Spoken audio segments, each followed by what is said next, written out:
Good afternoon. I am Adelaide Nyanyo, a freshman from Accra, Ghana, studying economics, and I would like to welcome you to January Series 2018. We would also like to give a special welcome to the guests at 3 of our 52 remote webcast sites: Kalamazoo, Michigan; Chino, California; Clipedia, Lithuania.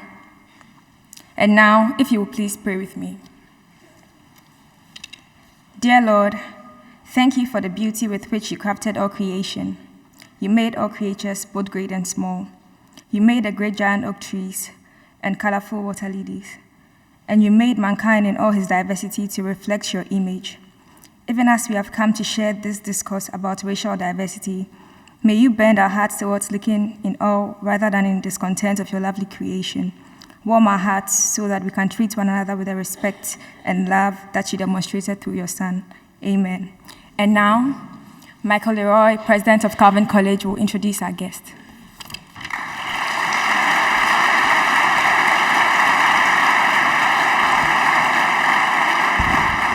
Thank you, and good afternoon on this day when we honor the legacy of Martin Luther King, Jr. It's my honor to now introduce Dr. Beverly Daniel Tatum. Her roles include roles of a scholar, teacher, psychologist, author, and administrator. For decades, Tatum has been at the forefront of race relations scholarship in education. Her landmark book, Why Are All the Black Kids Sitting Together in the Cafeteria? And Other Conversations About Race, was recently re-released for its 20th anniversary. I remember when it first came out, and it was the subject of great conversation and formation and education for many of us. Among other accolades, Dr. Beverly Daniel Tatum has been named a recipient of the Carnegie Academic Leadership Award and American Psychological Association Award for Outstanding Lifetime Contributions in Psychology. She has served as president of both Mount Holyoke College and Spelman College. In 2015, Tatum entered a new stage of life as President Emerita at Spelman to place even greater focus and emphasis on speaking and educating and facilitating conversations about race in the liberal arts. What a privilege it is for us that she can join us to do so today. Calvin College is also grateful to Miller Johnson for underwriting today's presentation. Dr. Beverly Daniel Tatum will be available to greet the audience in the west lobby of the Covenant Fine Arts Center following the presentation, where her book will also be for sale. So now please join me in welcoming President Tatum to the stage.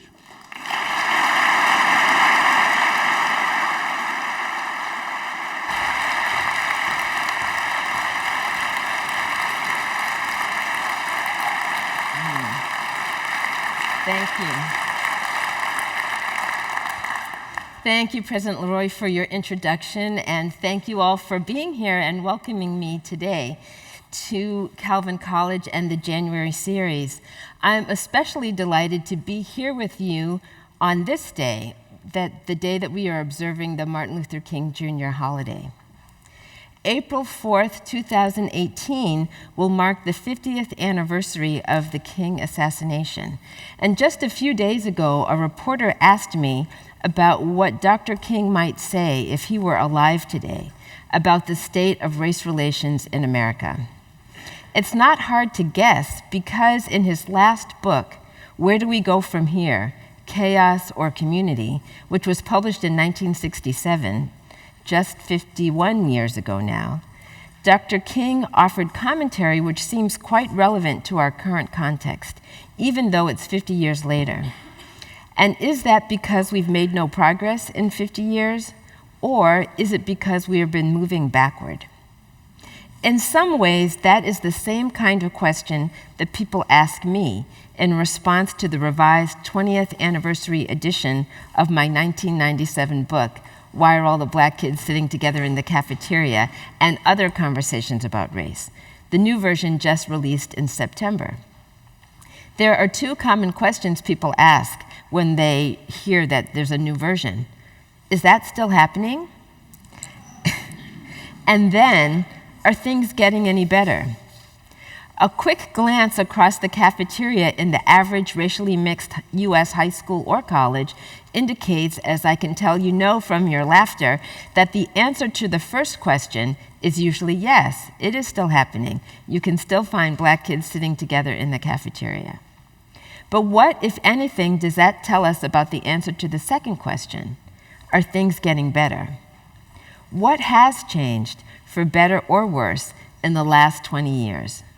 And what is the implication for how we understand ourselves and each other relative to our racial identities? And if we are dissatisfied with the way things are, what can we do to change it? Almost 2 decades into the 21st century, we are still struggling in 2018 with what W.E.B. Du Bois identified in 1906 as the problem of the color line. Even though the demographic composition of that color line has changed, the numbers are remarkable. In 1950, the total U.S. population was nearly 90% white. 90%. In 2014, for the first time in U.S. history, the majority of elementary and secondary school children were children of color: Black, Latino, Asian, or American Indian. As I like to say, and as I write in my book, new faces, but same places. Today, Latinos are the largest population of color in the nation, at about 18% of the total population. The Black population is 13%. The Asian population is at 6%, but growing faster than any other group, largely due to immigration. The percentage of multiracial babies has risen from 1% in 1970 to 10% in 2013. But despite the rapid shift in our national diversity, old patterns of segregation persist. Nationwide, nearly 75% of Black students and 80% of Latinx students attend so-called majority-minority schools. Both Black and Latinx students are much more likely than white students to attend a school where 60% or more of their classmates are living in poverty. Separate remains unequal, as schools with concentrated poverty and racial segregation are still likely to have less experienced teachers, high levels of teacher turnover, inadequate facilities, and fewer classroom resources. Neighborhoods once again determine school assignment, and to the extent that neighborhoods are segregated, the schools remain so. Certainly, income matters when you look for housing, but we can't overlook the way housing patterns have been shaped historically by policies and practices, such as racially restrictive real estate covenants, racial steering by real estate agents, redlining of neighborhoods, and other discriminatory practices by mortgage lenders. That history includes the use by many that history includes the use by many white homeowners associations of physical threats and violence to keep people of color out of their neighborhoods. The legacy of these policies and practices lives on as past housing options enhance or impede the accumulation of home equity and eventually the intergenerational transmission of wealth. And though such policies are now illegal at the federal, state, and local levels, there is evidence to suggest they haven't been eliminated in practice. So what difference does it make?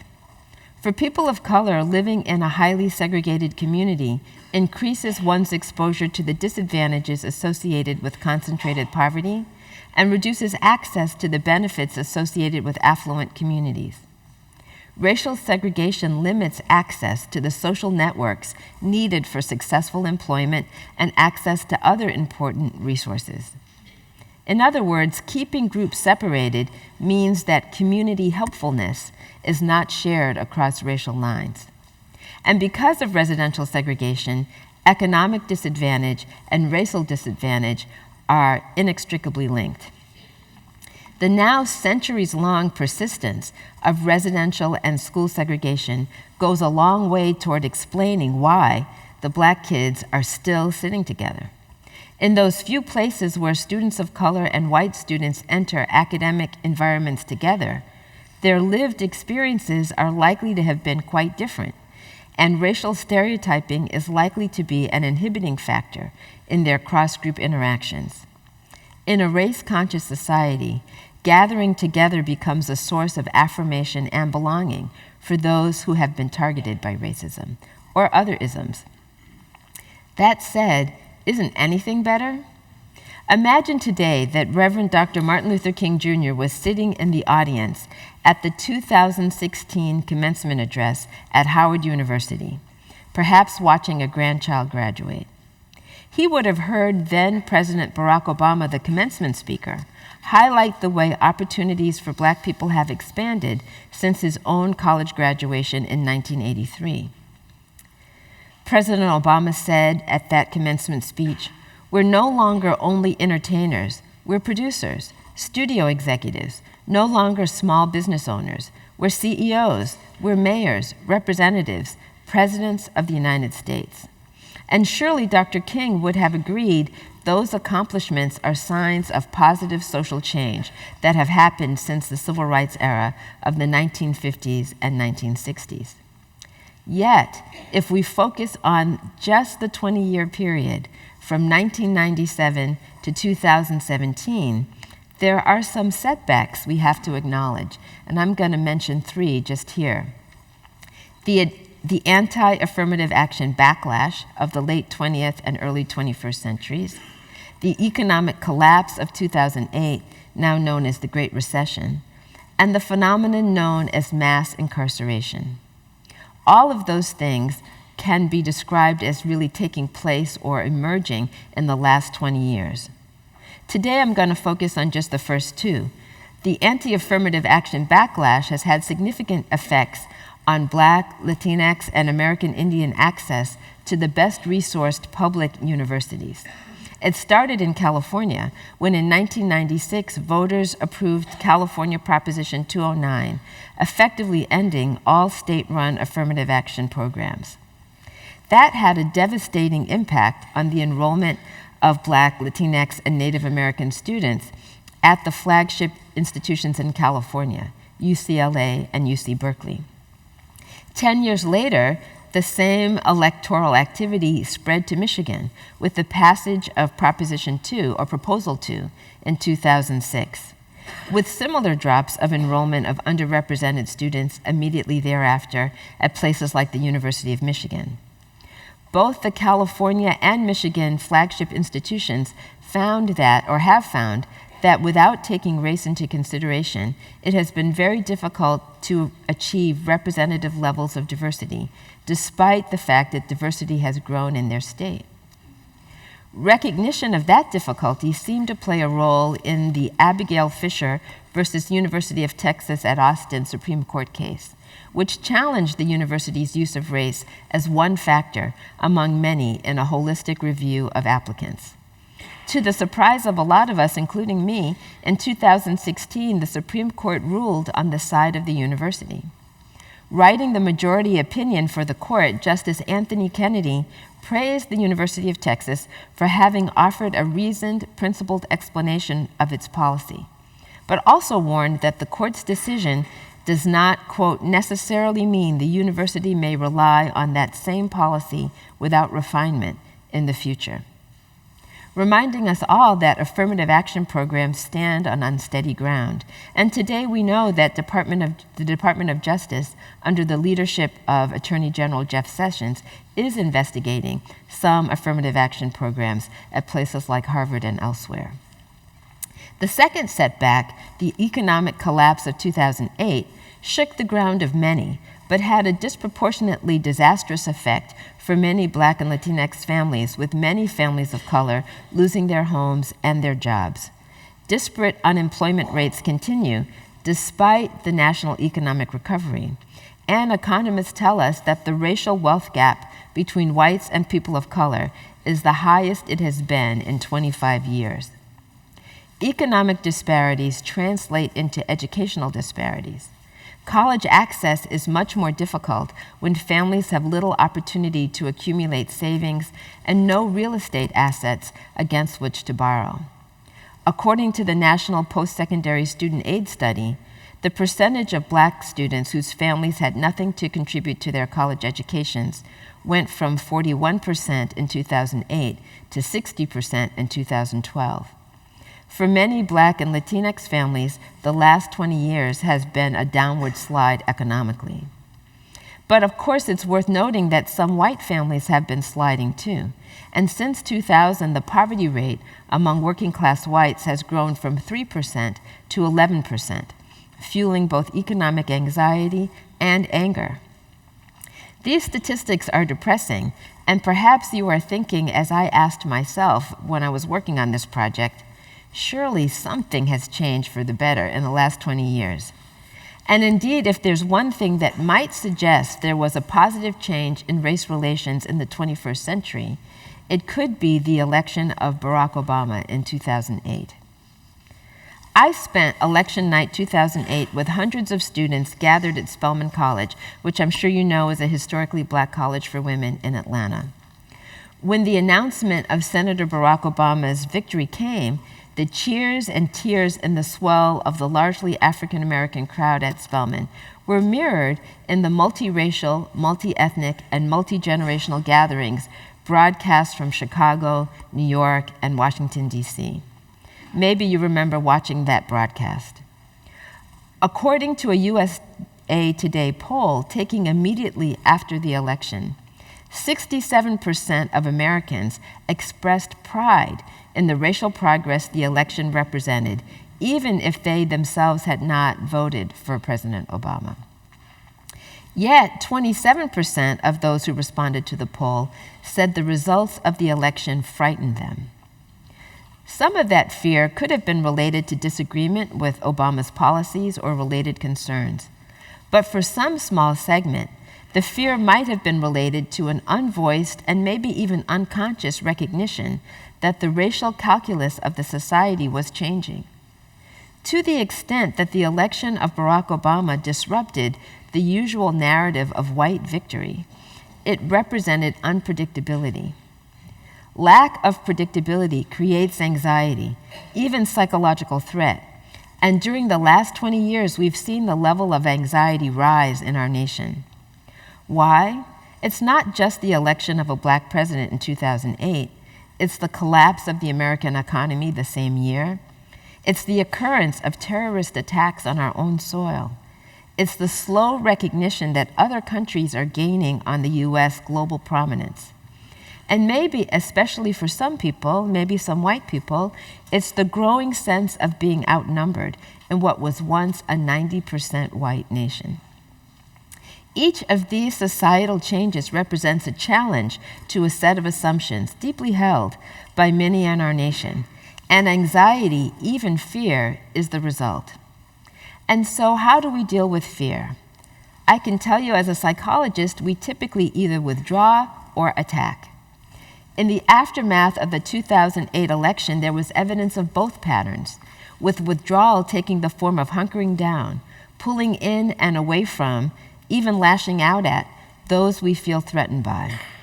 And such behavior can help explain why there has been a sharp rise in hate groups and in racially and ethnically motivated hate crimes since 2008. Indeed, according to a New York Times report, Stormfront.org, which is America's most popular online white supremacist website, founded in 1995 by a former Klan leader, saw the biggest single increase in membership in its history on November 5th, 2008, the day after President Obama was elected. Perhaps more surprising, 64% of registered Stormfront users are under 30. Which brings me to the myth of the colorblind millennial. One of the young users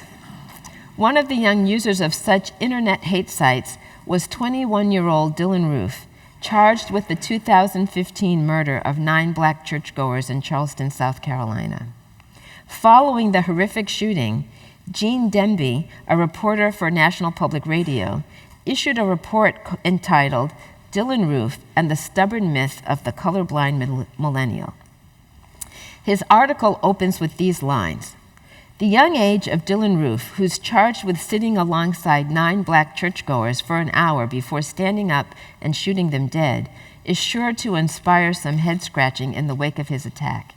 He's 21, which means he's a millennial, which means he's not supposed to be racist. So the thinking stubbornly, if disingenuously, persists, despite ample research showing that it's just not true. Denby cites the results of an MTV survey of young viewers regarding their racial attitudes.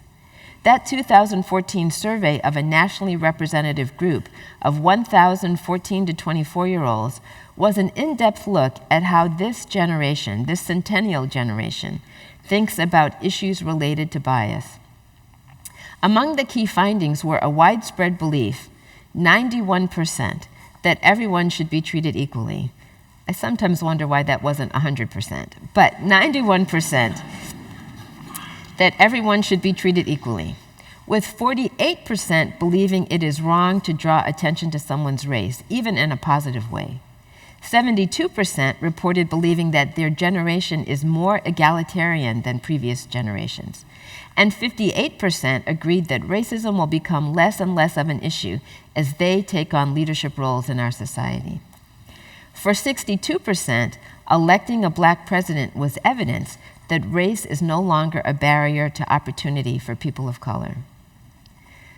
What's interesting to note, in addition to these findings I just shared with you, is that white respondents and respondents of color reported significantly different life experiences. White respondents, for example, reported rarely feeling excluded at school or work because of race or ethnicity. Only 10%, or 1 in 10, said they felt that way sometimes, while 23% of respondents of color said they often felt excluded in those settings.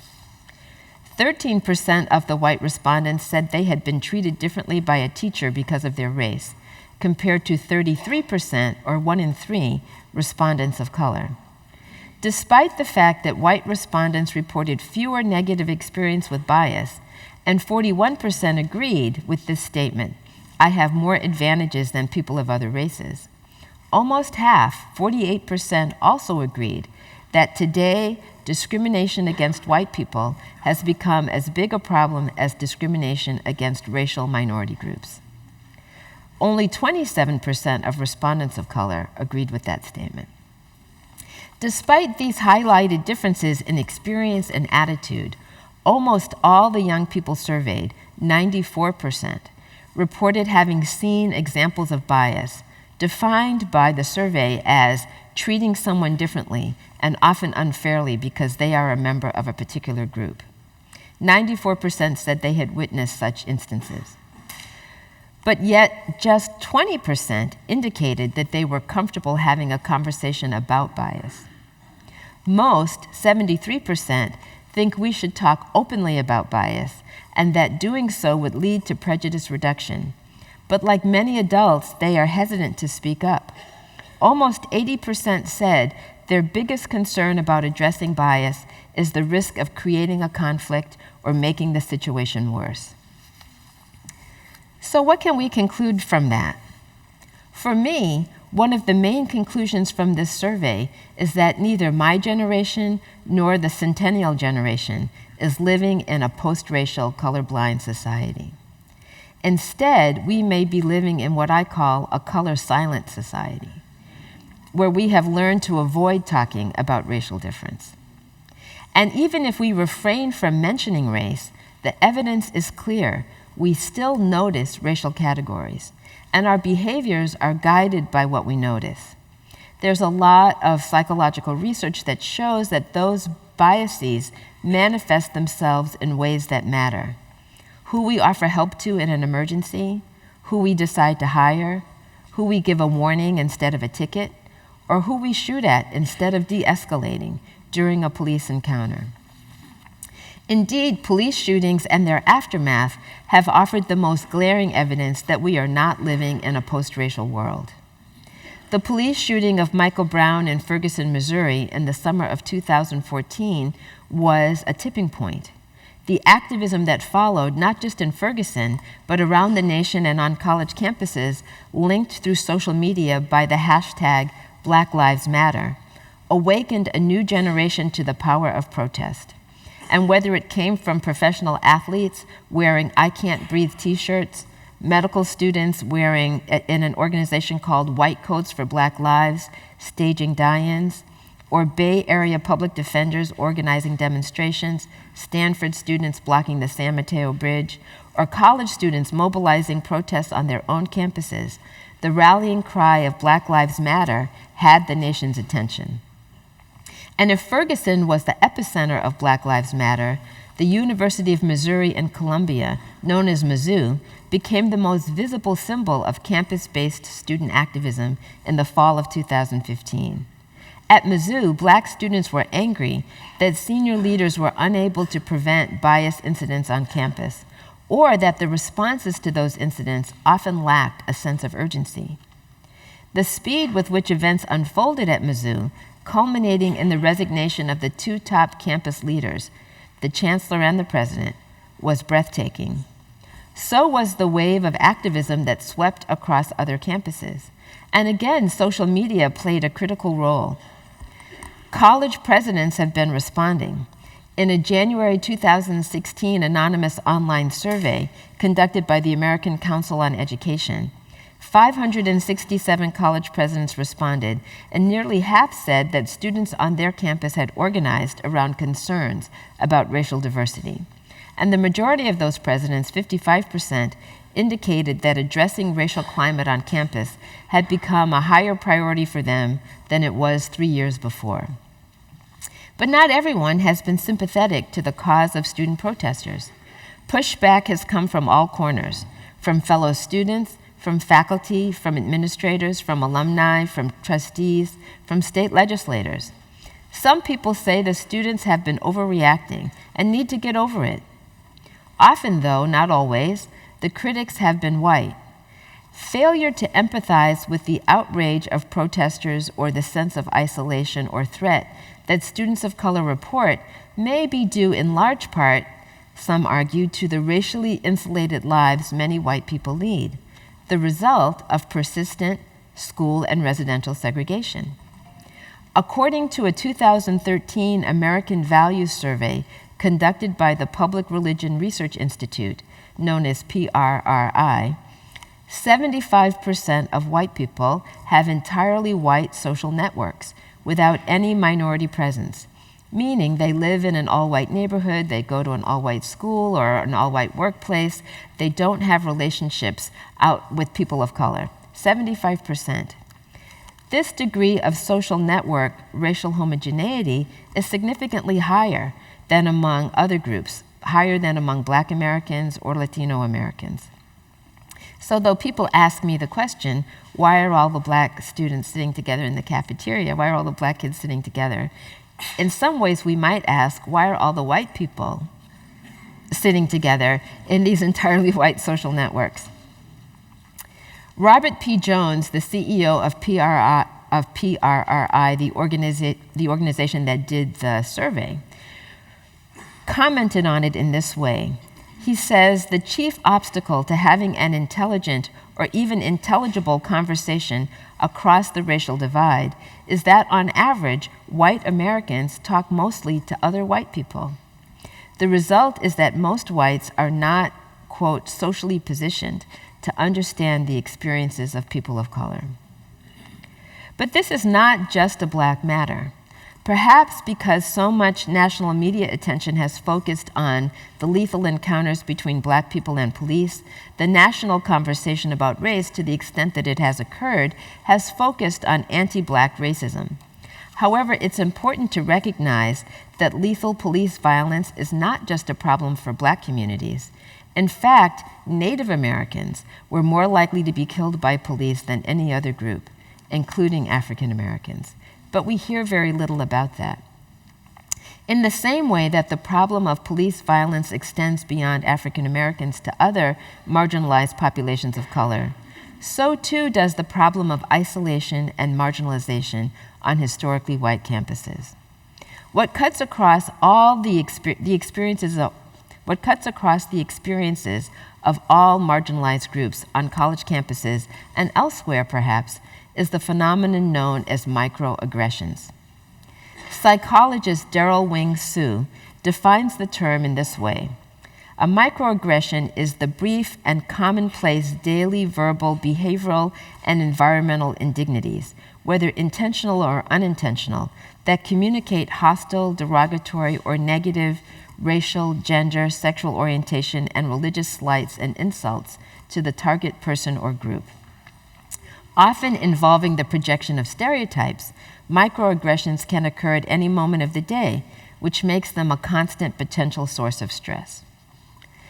After experiencing one of these moments, walking with his family after church on a Sunday morning in October 2016, Michael Luo, a Chinese-American journalist, posted about his experience on Twitter, and he wrote an essay titled, "An Open Letter to the Woman Who Told My Family to Go Back to China." To his surprise, the New York Times published it on the front page. "Dear Madam," it began, "maybe I should have let it go, but I was honestly stunned when you yelled at us from down the block, 'Go back to China.' Maybe you don't know this, but the insults you hurled at my family get to the heart of the Asian American experience. It's this persistent sense of otherness that a lot of us struggle with every day, that no matter what we do, how successful we are, what friends we make, we don't belong. We're foreign. We're not American." Luo's open letter captured the psychological and physiological toll that microaggressions take on those who experience them. Social science research has demonstrated that microaggressions cumulatively assail the self-esteem of recipients, produce anger and frustration, deplete psychic energy, lower levels of subjective well-being and worthiness, produce physical health problems, shorten life expectancy, and deny minority populations equal access and opportunity in education, employment, and healthcare. Unfortunately, these experiences became more frequent for some during the 2016 presidential campaign season. You don't need me to remind you that that time period was one of a lot of political tension and divisiveness. And much could be said about the election of 2016, but I'm going to focus on just one dimension of it. And that is, in the context of our conversation here today, Donald Trump's campaign gave new visibility to a movement that for many years had been in the shadows of American life. The alt-right is defined by the Southern Poverty Law Center as, quote, "a set of far-right ideologies, groups, and individuals whose core belief is that white identity is under attack by multicultural forces using political correctness and social justice to undermine white people and their civilization." It goes on to say much alt-right rhetoric is explicitly racist, anti-immigrant, anti-Semitic, and anti-feminist. And certainly, while not everyone who voted for Donald Trump agrees with those ideas, it has become clear that his election victory has emboldened white nationalists. The Southern Poverty Law Center, which tracks hate-motivated incidents, released a post-election report titled 10 Days After, documenting almost 900 reports of harassment and intimidation from across the nation, not including online harassment.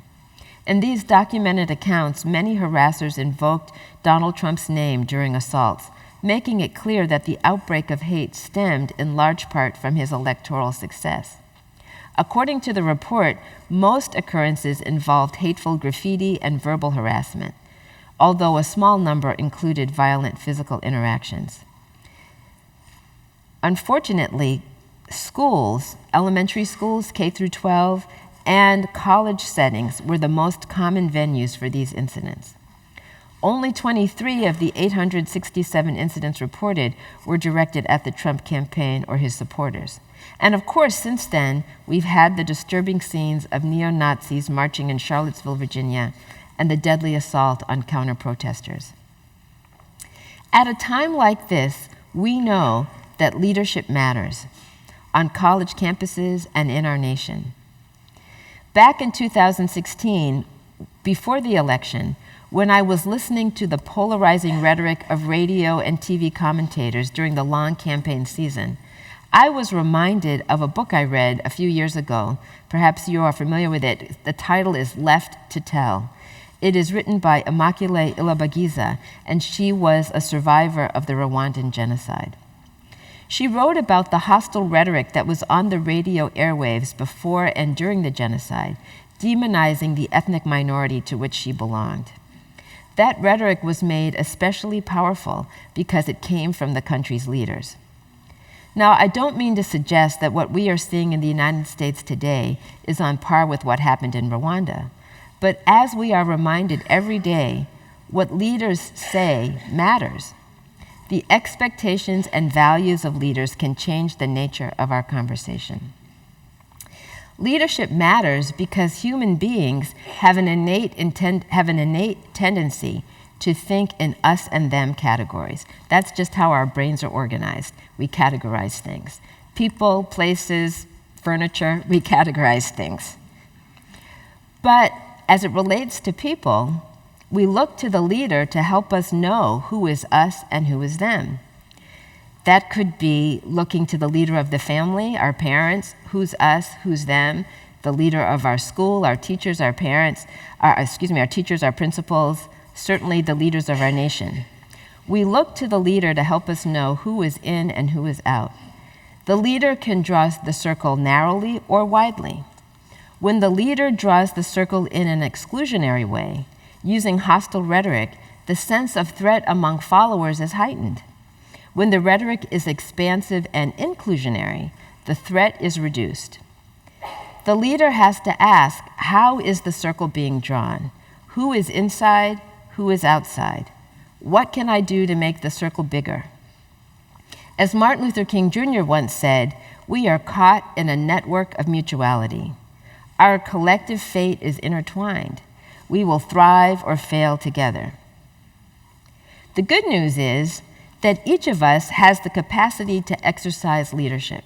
However you feel about current leadership, the good news is that each of us has the capacity to exercise leadership ourselves. In our homes, our workplace, our civic organizations, our houses of worship, we too can define who is us and who is them, and how we want to draw the circle of inclusion. And here's what we must also consider. How does all of this that I've been telling you about, all encapsulating in some ways the last 20 years, how does all of that look through the eyes of a 20-year-old? If you are 20 years old yourself, if you were born in 1997, you're the same age as my book. And if a person is 20 years old in 2017 and hasn't yet had their birthday, still 20, all the critical issues I have identified thus far are coming-of-age hallmarks for that generation. If you were born in 1997, you were 4 when 9/11 happened in 2001. And you might not remember it, but your growing up years have certainly been shaped by a post-9/11 America. If you were born in 1997, you were 11 in 2008 when the economy collapsed, perhaps bringing new economic anxiety into your family life. You were still 11 in 2008, November 2008, when Barack Obama was elected. And you heard, maybe you weren't paying close attention because you were only 11, but if you were passing through the living room when the news was on, you heard that his election was proof of a post-racial society. Yet your neighborhoods and schools were likely still segregated. And when you were 15 in 2012, a young black teenager named Trayvon Martin, walking home in his father's mostly white neighborhood with his bag of iced tea and Skittles, was murdered, and his killer went free.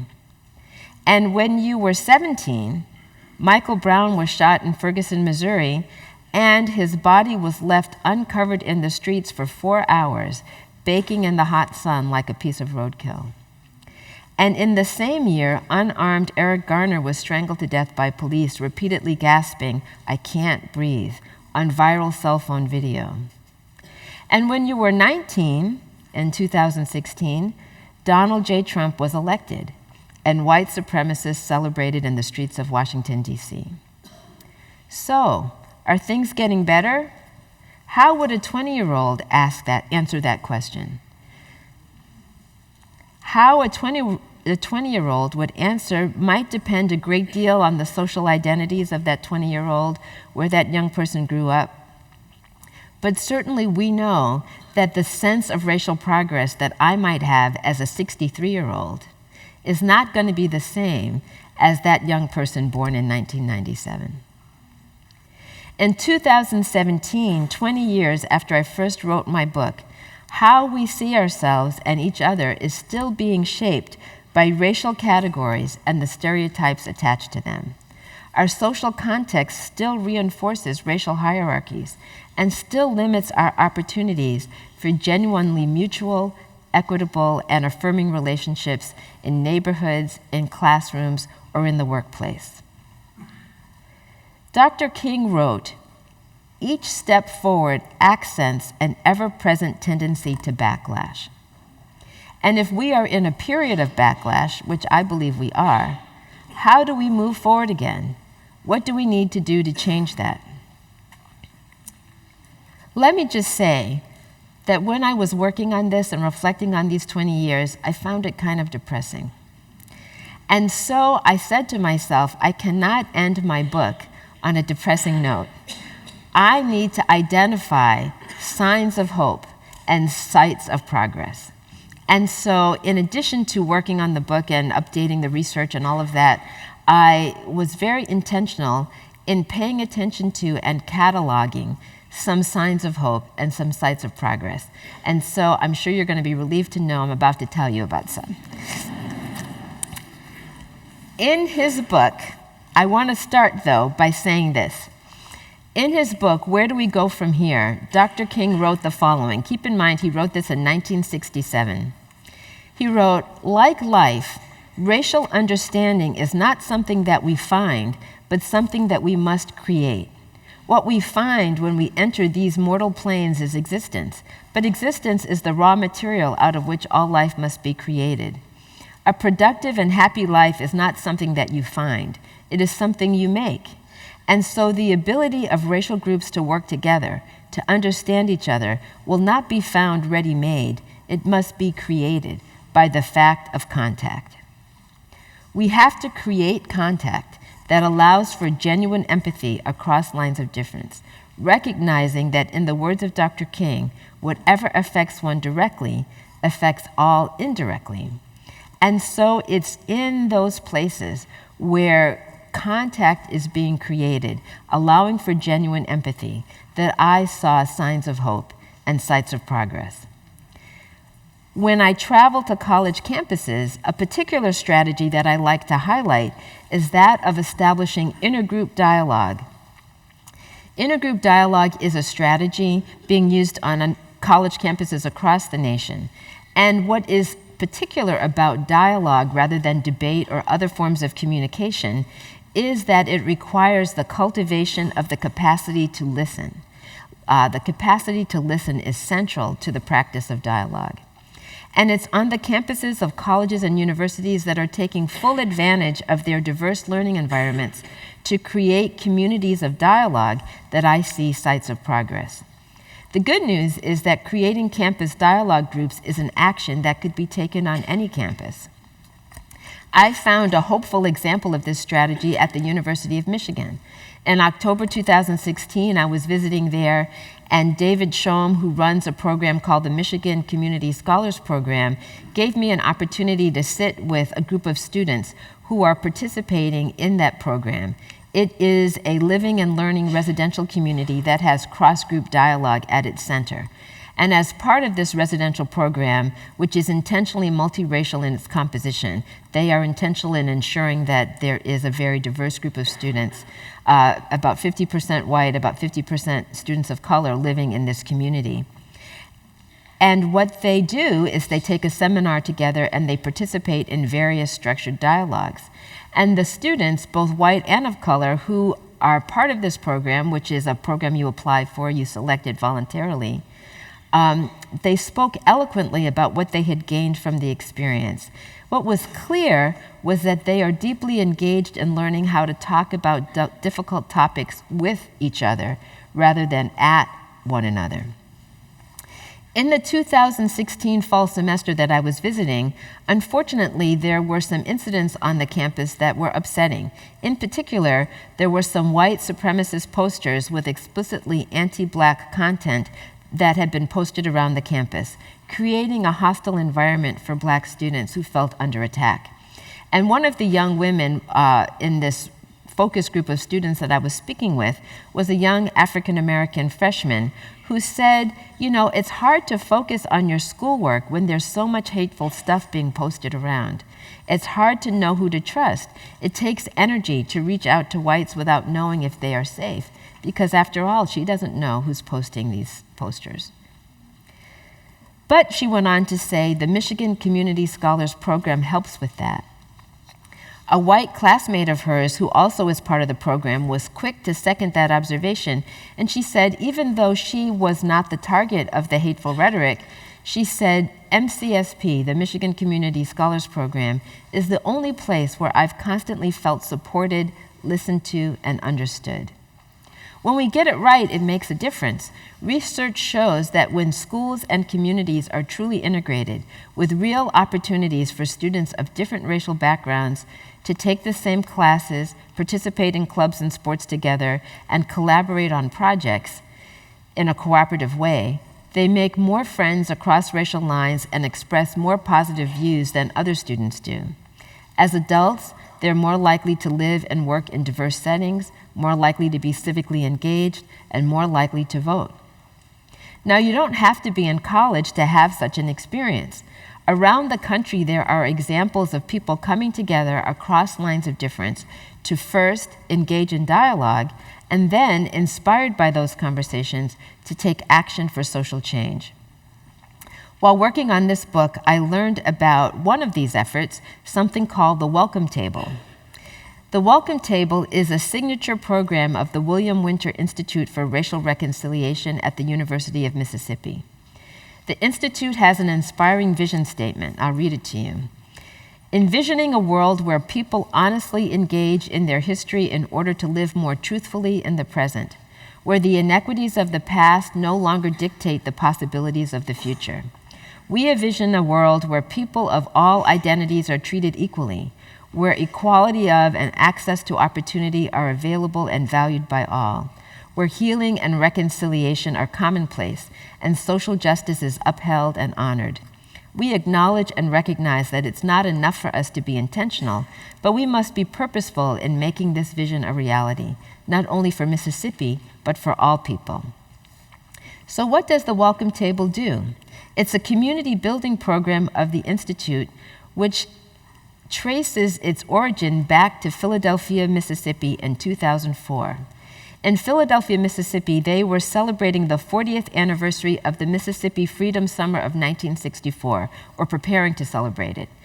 And you might remember that in June 1964, that Freedom Summer, 3 civil rights workers were murdered: James Chaney, Andrew Goodman, and Michael Schwerner. One was a Black Mississippian, and the other were 2 white students from the North. And though a local Klan leader had bragged about ordering the killings, no one was ever charged with the crime. With that historical backdrop, the community was in disagreement about how to commemorate the town's role in the struggle for civil rights 40 years later. 2 community leaders, the NAACP president, who was Black, and the newspaper editor, who was white, joined together and reached out to the Winter Institute for Racial Reconciliation for help. And the executive director, Dr. Susan Glisson, responded by coming to their town, helping to facilitate community storytelling sessions where participants were able to build trust among each other and to create an oral history project for the town. After listening to these oral histories, importantly, they decided together to lobby local officials to prosecute the Klan leader, who after 40 years was eventually brought to justice. The lessons learned from that experience and others like it led to the Welcome Table framework, which is basically has 3 parts: a period of trust building across racial lines accomplished through a series of monthly meetings and a weekend retreat built around a curriculum of structured storytelling activities, active listening, a period of planning and implementing a community building group project something that people can work on together, such as an oral history or a community garden, and then developing an equity action plan, specifically focused on addressing a structural issue, a policy or practice that is perpetuating inequity in the community. Participants say that the face-to-face nature of the interaction is a welcome antidote to the disconnection that many people feel in our digitally driven society. And connection offers hope for action. The director says, when you have a group that has some commitment to each other, the group becomes aware of so much in our culture that needs to be worked on. It's like, I was blind to all of this, and now I see it. It compels people to action. And there's more action taking place right here in Michigan. The Kellogg Foundation has launched the Truth, Racial Healing, and Transformation Enterprise, described as a multi-year national and community-based effort to engage communities, organizations, and individuals from multiple sectors across the United States in racial healing and addressing present-day inequities linked to historic and contemporary beliefs in a hierarchy of human value. They are partnering with more than 100 national and local organizations, ranging from the American Library Association and Boys and Girls Clubs of America to the Council of State Governments, the YWCA, just to name a few. At the core of their mission is the recognition that it will be necessary to rid ourselves of the belief in a racial hierarchy of human value and replace it with the belief in a shared common humanity. A task which, to be honest, is much easier said than done. But Dr. King, through his writing, reminds us that there is no other viable alternative. He ends his book, Where Do We Go From Here?, with these words: we still have a choice today, nonviolent coexistence or violent co-annihilation. But, he warns, this may well be mankind's last chance to choose between chaos and community. I started this presentation with the question, is it better? My answer is, not yet, but it could be. It's up to each of us to exercise our own leadership to make sure that it is. I want to thank you for your attention, and I look forward to your questions. Thanks very much. Thank you. Thanks very much. Thank you. Thank you. Yep.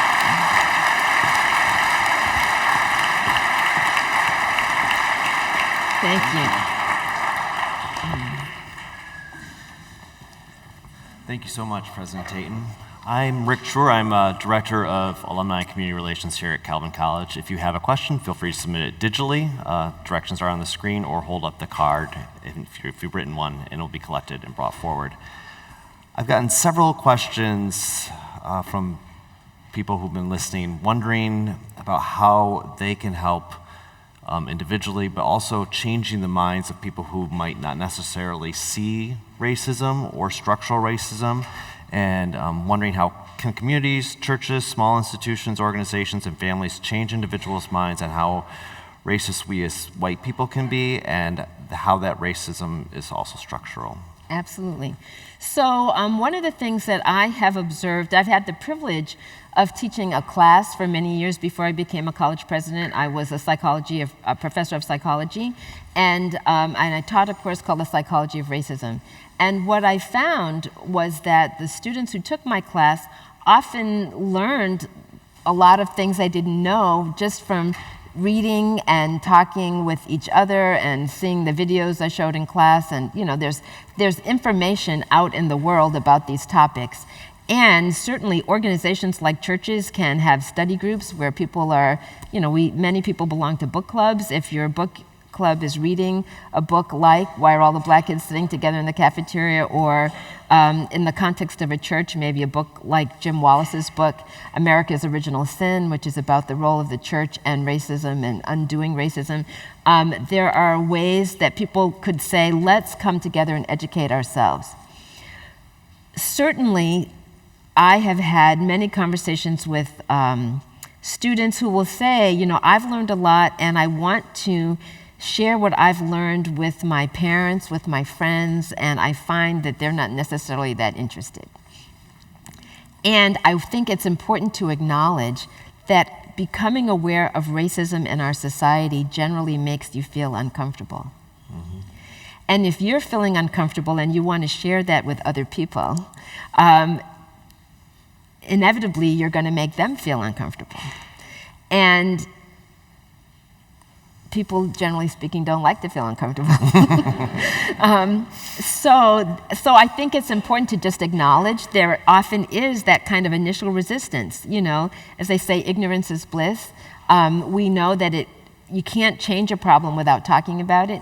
You can't fix something if you don't acknowledge that it's a problem. But at the same time, I think it's important to just acknowledge that there's sometimes resistance to that kind of information. But I like to share a particular strategy, a rhetorical strategy, that I call the 3 Fs, FFF. And if you're wondering what those Fs stand for, it is felt, found, feel. So if I'm talking to my friends or family members, somebody who I want to influence, I can say something like, you know, I felt that way. I felt that it would cause conflict if we talked about race, or I felt like I didn't understand why these issues were so important. But then I found out. I went to that talk and I found out this, or I read that book and I found out this. And I now feel that this is what I need to do. It's important to me to bring it up when I have an opportunity to share information, and that's why I wanted to have this conversation with you today. You hear how that went? You know, I found this out, I now feel, I felt, I found out, I now feel. And what's useful about that particular way of beginning a conversation is that you're not attacking the other person. Mm-hmm. You know, you're speaking your own truth, and they can see what your learning journey has been. Thank you, that's helpful. A question referring back to an earlier January series speaker we had. Randy Lewis said that as a South Carolina Walgreens distribution center became more integrated by ability, eventually 40% of the employees had disabilities, the employees stopped self-selecting by race in the cafeteria. How might an emphasis on diversity, defined broadly, help workplaces, schools, and other institutions engage all marginalized people more effectively in our dominant white-abled culture? Well, I think we do need to think inclusively. So the question is, you know, if we talk about diversity more broadly, does that allow people to feel more included? And I think sometimes it does and sometimes it doesn't, right? So I think that certainly I have found that if someone is sensitive to one ism, I've spent a long time writing about teaching and writing about racism, but in the process of doing that, I've also learned more about classism. I've also learned more about anti-Semitism. I've also learned more about other isms. And so, and my experience is that if you have sensitivity around one ism, you can make connections to other isms in a way that, you know, if you understand what it means to have privilege relative to race, or if you understand what it means to have privilege relative to gender or class, you can use that understanding as you explore isms that may be less familiar to you. So this is all to say that I don't think it's either or. I think there's value in a both-and approach. To go deep on a topic, in this case racism or some other ism, to go deep on a topic can be an important way to learn about that, but even at the same time, making connections so that we understand how to be more inclusive across lots of different categories, I think is part of the learning. Great, thanks. This is from a Potter School student, actually. I know you spoke with them earlier today. Yes. We are from Potter's House School, a diverse school on the west side of Grand Rapids. What encouragement do you have for middle schoolers so that schools become a place for the better? That's a very broad question, but I would say that, you know, for students who are thinking about how can I make my school better, one of the things that I would urge students to do is to ask questions. You know, that if you're in a classroom asking a question about an issue, what that often does is inspire your teachers to think more deeply about, that issue. How can I respond to my students' questions? That's certainly what happened for me. I will give you an example.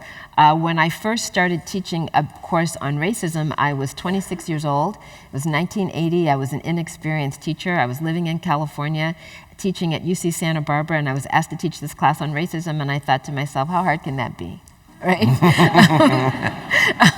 And that just speaks to the arrogance of youth, right? So, but I started teaching this class, and when I first started teaching about racism, all the readings had to do with black and white race relations. And I'm in California, and there are people of Mexican descent and Asian Americans and, and other people who have native peoples who have their own histories of racism in the United States. And they would say, Dr. Tatum, actually I wasn't Dr. Tatum yet, I hadn't finished my PhD at that point when I first started. Professor Tatum, how come there isn't anything here about the experiences of Asian Americans in California, certainly characterized by racism? How come there isn't anything here about, the experiences of Chicanos? And I had to say, that is my oversight. I need to deepen my knowledge. And so next time I teach it, I add something new to my syllabus in response to students' questions. So this is to say that students might not experience themselves as powerful in the way that professors are, but student questions can help shape faculty behavior. So that's one of the things I would say to those middle school students: ask questions. All right, thank you. I have way too many questions for you, and they are just still pouring in, and unfortunately we are out of time. Oh, no. So if you would like to meet Dr. Tatum, she will be in the lobby following today's talk. So thank you so much for being with us today. Thank you. Thank you. Thanks so much. We'll exit this.